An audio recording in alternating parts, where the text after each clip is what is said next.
ସମସ୍ତଙ୍କୁ ନମସ୍କାର। ଆଜି ପୁଣି ଥରେ ଆଉ ଏକ ଗପ ପଢ଼ିବା। এই ଗପର ଶୀର୍ଷକ ହେଲା ଭଗବାନଙ୍କ ପାଦୁକା।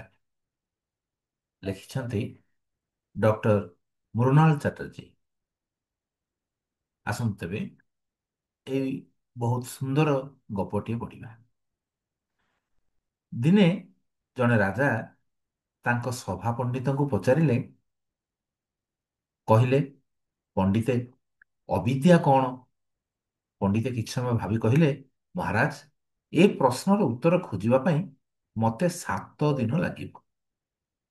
ସପ୍ତାହେ ଛୁଟି ଦିଅନ୍ତୁ, ମୁଁ ଫେରି ଆସେ, ଆପଣଙ୍କ ପ୍ରଶ୍ନର ଜବାବ ଦେବି। ରାଜା କହିଲେ, ହଉ। ପଣ୍ଡିତଙ୍କୁ 5 ଦିନର ଛୁଟି ମଞ୍ଜୁର କରାଗଲା। ପଣ୍ଡିତ ରାଜମହଲରୁ ବାହାରି ତାଙ୍କ ରାଜ୍ୟର ସବୁଠାରୁ ଦକ୍ଷ ମୁଚି ପାଖକୁ ଗଲେ। କହିଲେ, ମୋତେ ହଳେ ଜୋତା ତିଆରି କରିଦେବୁ? କାରିଗର କହିଲା, ଆଜ୍ଞା ପଣ୍ଡିତ ମହାଶୟ, ମାପ ଦିଅନ୍ତୁ।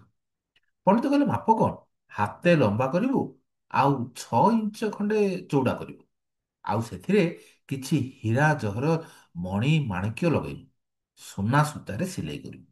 ଟଙ୍କା କଥା ଚିନ୍ତା କରନା। ଯାହା ତୋର ଖର୍ଚ୍ଚ ହବ ତାକୁ ମୁଁ ଦେବି।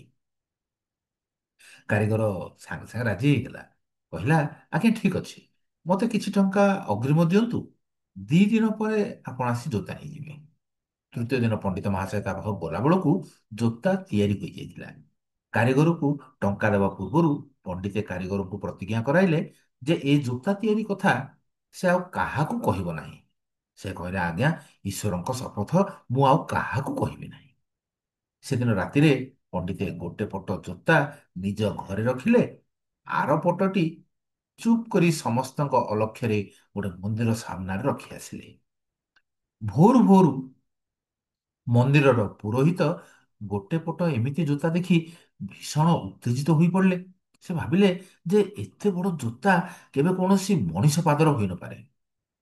ସେଥିରେ ପୁଣି ହୀରା ଜହରତ ଲାଗିଛି। ନିଶ୍ଚୟ ରାତିରେ ମନ୍ଦିରକୁ ସ୍ୱୟଂ ଭଗବାନ ଆସିଥିଲେ ଏବଂ ଭୁଲ କରି ସେ ଏ ପଟେ ଜୋତା ଏଠି ଛାଡ଼ି ଚାଲି ଯାଇଛନ୍ତି। ମନ୍ଦିରର ପୁରୋହିତ ଜୋତାଟିକୁ ନିଜ ମୁଣ୍ଡରେ ଲଗାଇଲେ, ଛାତିରେ ଲଗାଇଲେ। ମନ୍ଦିରରେ ଯେତେବେଳେ ଲୋକ ସମାଗମ ହେଲେ, ପୁରୋହିତ ସମସ୍ତଙ୍କୁ ଜୋତାଟିକୁ ଦେଖାଇ ସେ ଭଗବାନଙ୍କ ପାଦୁକ ପାଇଛନ୍ତି ବୋଲି କହିଲେ। ଜୋତାଟିକୁ ଦେଖି ସମସ୍ତେ ସ୍ୱୀକାର କଲେ ଯେ ନିଶ୍ଚିତ ଭାବରେ ଏ ପାଦୁକା ଭଗବାନଙ୍କର। ମଣିଷ ଗୋଡ଼ କଣ ଏତେ ବଡ଼ ହବ? ଆଉ ଯଦି ବା ହବ ତାହେଲେ ମନ୍ଦିର ବାହାରେ କାହିଁକି ମିଳିବ? ମନ୍ଦିର ବାହାରେ ଯେହେତୁ ଏତେ ବଡ଼ ଜୋତା ମିଳିଛି, ତା ଦେହରେ ପୁଣି ଜହରତ ଲାଗିଛି, ସୁନା ସୂତାରେ ତିଆରି ହୋଇଛି, ଏ ନିଶ୍ଚୟ ଭଗବାନଙ୍କର। ସମସ୍ତେ ବାରମ୍ବାର ସେ ପାଦୁକାକୁ ମୁଣ୍ଡରେ ଲଗାଇବା ପାଇଁ ଲାଗିଲେ। ଅଳ୍ପ ସମୟ ଭିତରେ ଜୋତା କଥା ସାରା ରାଜ୍ୟରେ ବିସ୍ତାରି ଗଲା। ସମସ୍ତେ ସେ ମନ୍ଦିରରେ ଭିଡ଼ କରିବାକୁ ଲାଗିଲେ, ଜୋତାକୁ ଦେଖିବା ପାଇଁ ଲାଗିଲେ, ଜୋତାକୁ ପ୍ରଣାମ କରିବା ପାଇଁ ଲାଗିଲେ। ଭଗବାନଙ୍କ ପାଦୁକା ମିଳିବା କଥା ରାଜାଙ୍କ କାନକୁ ବି ଗଲା। ସେ କହିଲେ, ତାକୁ ଆଣି ରାଜଦରବାରରେ ଦେଖାଅ। ଜୋତା ରାଜଦରବାରକୁ ଗଲା। ଜୋତାକୁ ଦେଖି ରାଜା କହିଲେ, ଇଏ ନିଶ୍ଚୟ ଭଗବାନଙ୍କ ପାଦୁକା। ରାଜା ମଧ୍ୟ ଜୋତାକୁ ବାରମ୍ବାର ମୁଣ୍ଡରେ ଲଗାଇଲେ, ପ୍ରଣାମ କଲେ, ଆଉ ଆଦେଶ ଦେଲେ, ଏହି ପାଦୁକାକୁ କୌଣସି ମନ୍ଦିର ବା ପବିତ୍ର ସ୍ଥାନରେ ଯତ୍ନର ସହିତ ରଖାଯାଉ।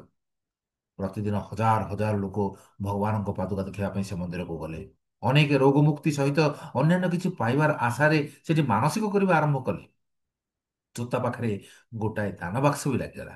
ଜୋତାକୁ କେନ୍ଦ୍ର କରି ଭଲ ଟଙ୍କା ରୋଜଗାର ହେବା ପାଇଁ ଲାଗିଲା। ଜୋତା ପୂଜା ପାଇଁ ହେବାକୁ ଲାଗିଲା। ବାହାରେ ସେଥିପାଇଁ ଭୋଗ ଦୋକାନ ଖୋଲିଗଲା। ସପ୍ତାହ ପରେ ପଣ୍ଡିତଙ୍କ ଛୁଟି ଶେଷ ହେଲା। ସେ ରାଜସଭାକୁ ଆସି ରାଜାଙ୍କୁ ନମସ୍କାର କରି ଚୁପଚାପ ବସିଲେ। ତାଙ୍କ ମୁହଁଟା ଟିକେ ଶୁଖିଲା ଦେଖାଯାଉଥିଲା। ରାଜା ପ୍ରଶ୍ନ କଲେ, କଣ ହେଲା ପଣ୍ଡିତ ମହାଶୟ? ଆପଣଙ୍କ ଏପରି ବିରସ ବଦନ କାହିଁକି? ମୁହଁ କାହିଁକି ଶୁଖିଛି? ପଣ୍ଡିତ ମୁଣ୍ଡ ତଳକୁ କରି କହିଲେ, ମହାରାଜ, ଆମ ଘରୁ ପଟେ ଜୋତା ଚୋରି ହୋଇଯାଇଛି। ସେଇଥିପାଇଁ ମୋ ମନ ଖରାପ।